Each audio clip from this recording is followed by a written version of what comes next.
Welcome, my dear friends. Allow me to introduce this effigy of Olaf the Cruel. This is the scenario for today. Our Lord Guthrum is telling us that Olaf has been raiding our coastline and stealing sheep from our peasants for whatever reason. So we have been bequeathed to hunt down Olaf and his crew.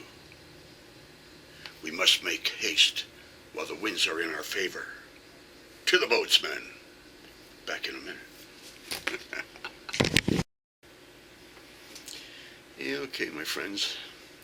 You know, Thomas Roberts, he said to me he'd like it if I went out in the woods again and with Mother Nature and would do some shooting, and I think that would be great. You know, it's nice to hear the birds chirping and things like that. But anyhow, I'm in here again today.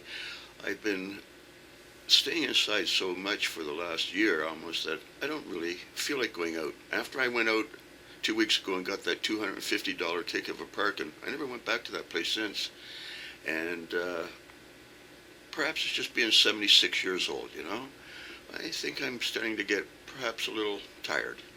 But anyhow, if you're interested in the archery, and I know about 1,000 to 1,500 of you are, I'll keep on teaching you little things. And but for now, I'm here until I get outside. But that's the best that I could do, you know. So that's the way it is, Thomas.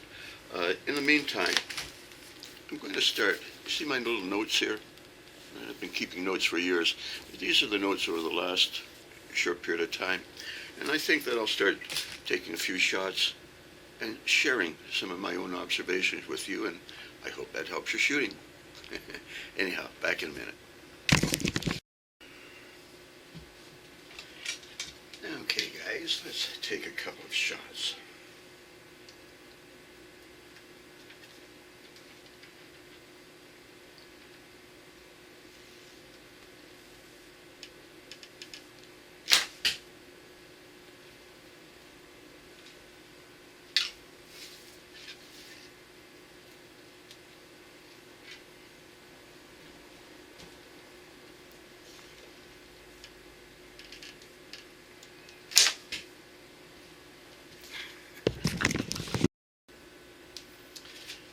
Okay, guys.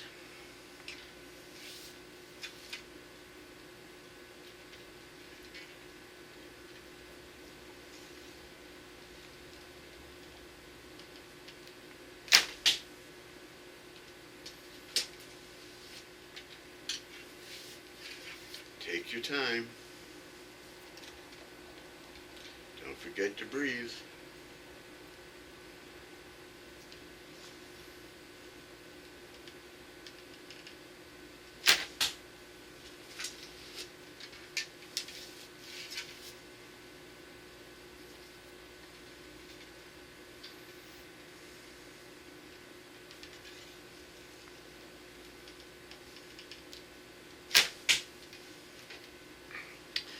Okay, took a couple of shots there.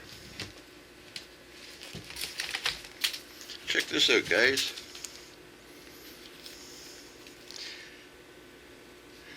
Haul, roll on, number 1. 2, pass the ear and then forward. Right hand is almost back when it comes into little picture of the ear. Anchor, that means. I use hieroglyphs. Tug first, then tip on. This is the wedge. Let me explain that. First of all,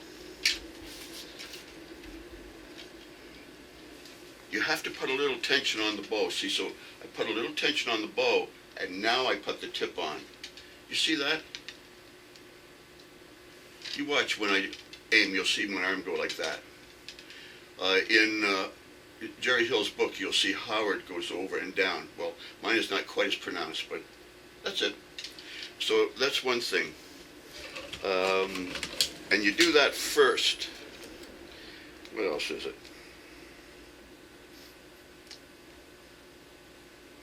Yeah, you know, when I start to roll it, the left arm rolls, but really my hand is back here before it goes in.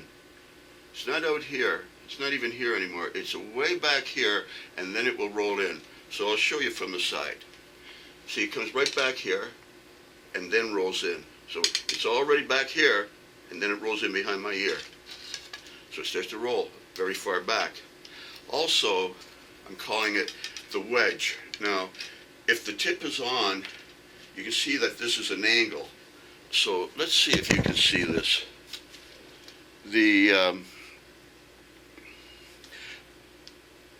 Yeah, there. So you can see that the tip is over there, but your eyesight is here. So from the tip to the back, I call it the wedge, but you can see it's a triangle from your eye. You will see a wedge. That's what I call it. Anyhow, I'm doing my best to explain to you what I see. And when you do that, and you'll see that two of them are in one hole and the other is in his eyeball. Those are good hits. So I'm explaining to you how to do that. Back in a minute. Okay, my friends.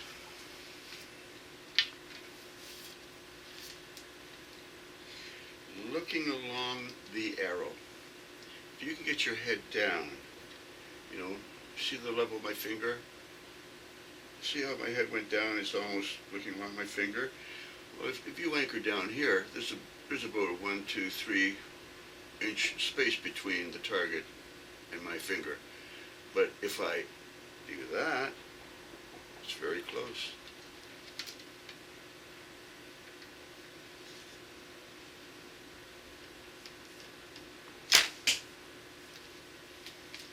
Right on the nose.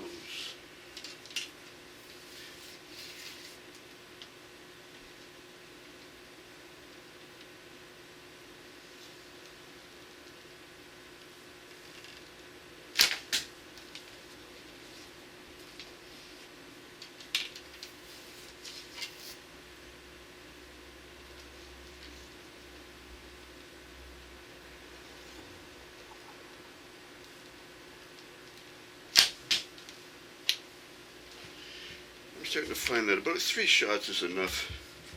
Shooting 5 is really too long.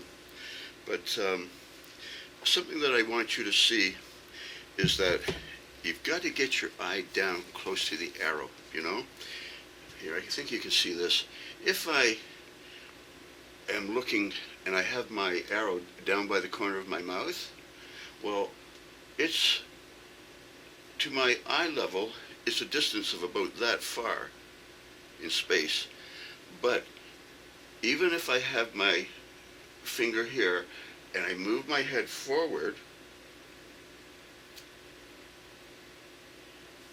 it's only about that space. I think you can see it, can't you? My eye is quite a bit higher than the arrow, and now you can see that it's gone down so that my finger's even in this fuzzy part, right? It's a big deal. If you can get your head tilted down, it will reduce your gap to the point where you can actually get so you're just looking along the arrow, like this, right? There's a difference in having your arrow down here or having it up there. It's very much easier to line up. Anyhow, and when you do that, you don't have to have a very big gap, and you know, you'll get good hits on them.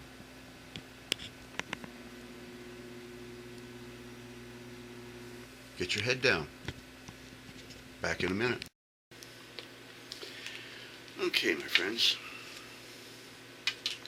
I've moved the camera up so that you can see it close up. And what I want you to see is how I lower my head before I shoot.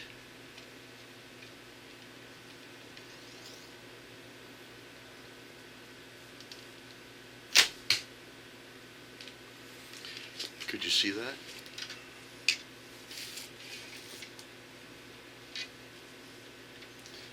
So I'm using the occipital anchor, thumb behind the ear.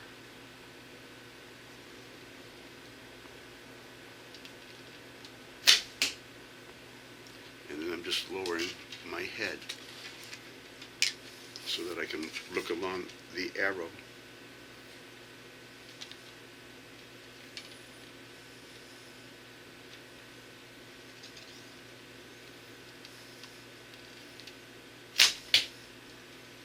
Okay, so if I use the famous Gare told you so occipital anchor, which is the thumb in behind the ear, right where the jaw joins, and if I don't actually touch my mouth, but let my fingers float slightly, watch how I can stay anchored back there, but I can move my head up and down. You see my eye?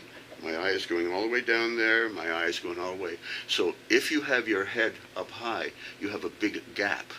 But when you can anchor in the occipital and just let your fingers float slightly, you can get your eye right down and look along that arrow and become the arrow. You don't need to use a gap or point of aim. Okay? It's a big deal. That's how you can judge distance very easily, and you'll see that if you do that, you can get some very good hits. Okay? Occipital, that means put your thumb in behind your ear and then tilt your head down. Back in a minute. Okay, guys. I've moved the camera far enough away because I just whacked it with my glow. So I think I can take a couple shots now without hitting the camera. But, the best way I can teach you about elevation, because I've been asked about elevation, is to become the arrow.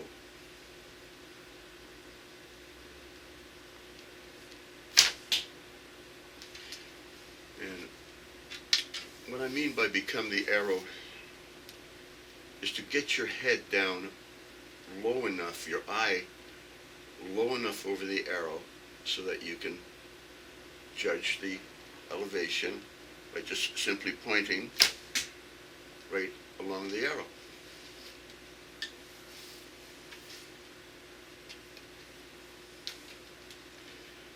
That way you don't have to have a gap.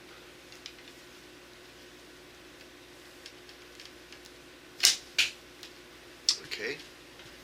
So, once again,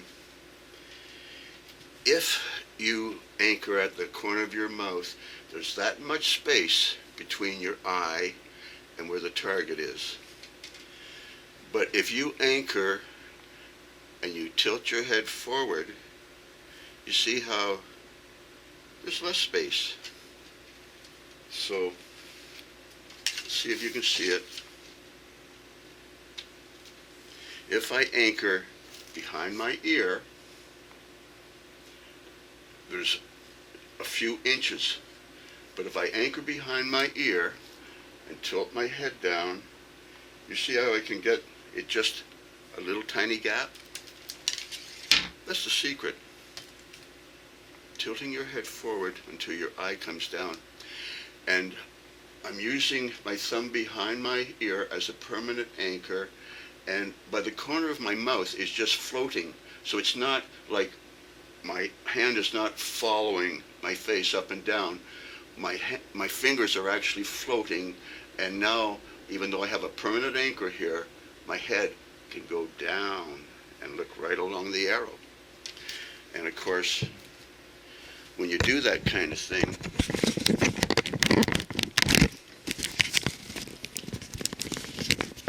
and you're a good Viking and your grandmother smiles on you, you can get 3 right on his face, right there on his eye. How tight is that?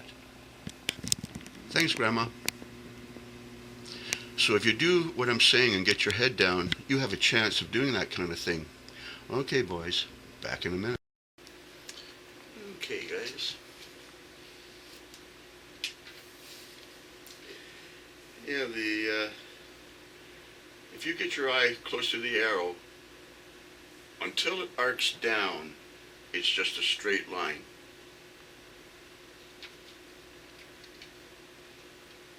Could be gap compromise.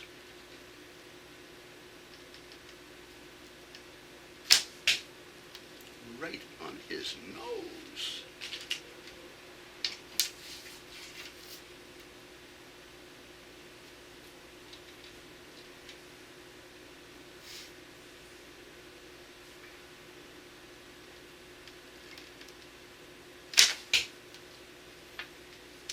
In the eye.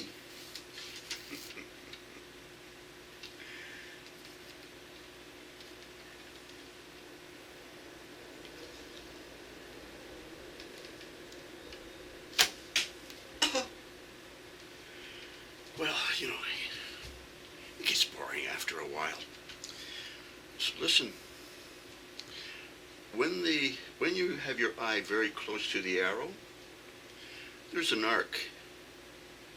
Well, when your eye is close to the arrow, as long as you're on that upside of that arc, it's a straight line. When you get past that arcing point, of course, now it starts to dip down, so you'd have to raise. But if you can get your thumb in there, the occipital, anchor, let your face float downward until you can see along that arrow. And you just line it up. And of course, relax your fingers and hold it on and all those things. But if you get your eye down so that you can become the arrow, you will just get your hits, you know, over and over and over. It'll help you to stop shooting high, because the lower you anchor, the higher you'll shoot. Okay, back in a minute.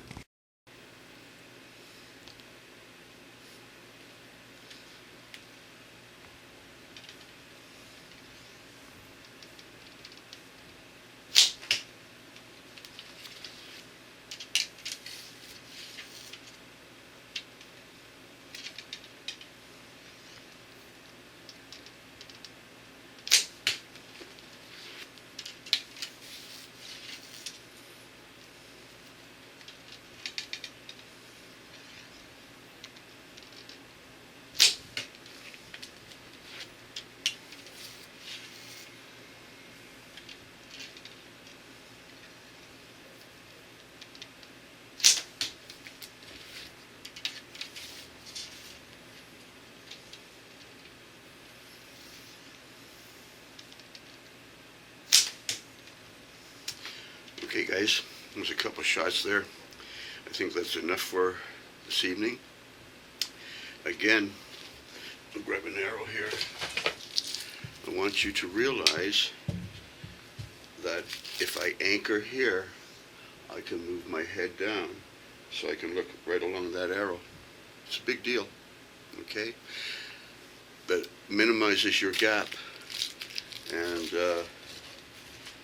I don't know if this is any help to you, but if you have a wider gap than this, you're going to shoot higher. Whereas if you can get your gap smaller, you have a better chance of your eye gauging it. So that's what I'm showing you this evening, is how you can just let your fingers float a little bit and just come right down and take aim. Anyhow, that's enough for now. And, you know, when you do that, and you can get Olaf right off the boat.